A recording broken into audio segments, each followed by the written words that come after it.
Royaume-Uni, 2 personnes exposées au même agent innervant que les Skripal des policiers mobilisés à Amesbury au Royaume-Uni, le 4 juillet 2018, après l'hospitalisation de 2 personnes qui auraient été exposées à une substance inconnue. Reuters, Henry Nichols. 2 personnes ont été hospitalisées après avoir été retrouvées inconscientes samedi 30 juin à Amesbury, dans le sud de l'Angleterre. Ce mercredi soir, la police britannique a révélé qu'elles ont été exposées au Novichok, l'agent innervant avec lequel l'ex-espion russe Sergei Skripal et sa fille avaient été empoisonnés en mars dernier dans la ville voisine de Salisbury. Les 2 patients, un homme et une femme, ont été hospitalisés à l'hôpital de Salisbury. Selon la police, ils se trouvent dans un état critique. Les résultats des analyses ont révélé qu'ils ont été exposés à l'agent innervant Novichok, a rapporté ce mercredi soir Neil Basu, chef du contre-terrorisme britannique. Il s'agit du même produit que celui avec lequel l'ex-espion russe Sergei Skripal et sa fille Yulia ont été empoisonnés en mars dernier.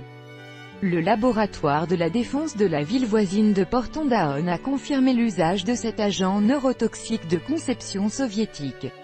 D'après Neil Basu, aucune preuve n'indique que les 2 personnes aient pu être visées d'une quelconque manière. C'est le même agent innervant. Ce sera aux scientifiques de déterminer s'il vient du même lot, a-t-il ajouté. La police n'a pas été en mesure d'établir le mécanisme de transmission du poison, a-t-il poursuivi lors d'une conférence de presse à Londres. Le risque pour le public reste faible, a-t-il néanmoins assuré.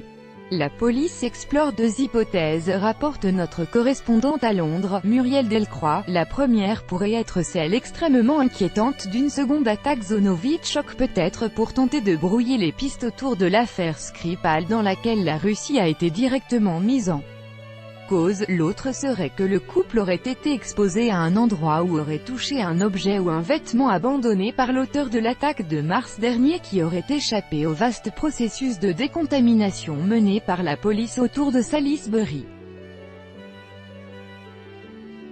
Cordon de sécurité. Les 2 personnes, identifiées comme étant Charlie Rowley et Dawn Sturgess, sont tombées malades samedi 29 juin dans le village d'Amesbury, à une quinzaine de km de Salisbury. Selon l'un de leurs amis cité par l'AFP, Dawn Sturgess est d'abord tombée malade et avait de la mousse sortant de sa bouche, a-t-il indiqué à l'agence de presse. Puis Charlie a sué à grosses gouttes, et on ne pouvait pas lui parler. Il faisait de drôles de bruits et il se balançait d'avant en arrière sans répondre. Plusieurs cordons de sécurité ont été mis en place dans des endroits où auraient pu se rendre les 2 quadragénaires. La présence policière a été renforcée dans les 2 villes. À Salisbury, le jardin public Queen Elizabeth Garden a été fermé au public. La police s'est également positionnée devant l'église baptiste d'Amesbury, où les 2 patients ont participé à un événement au cours du week-end.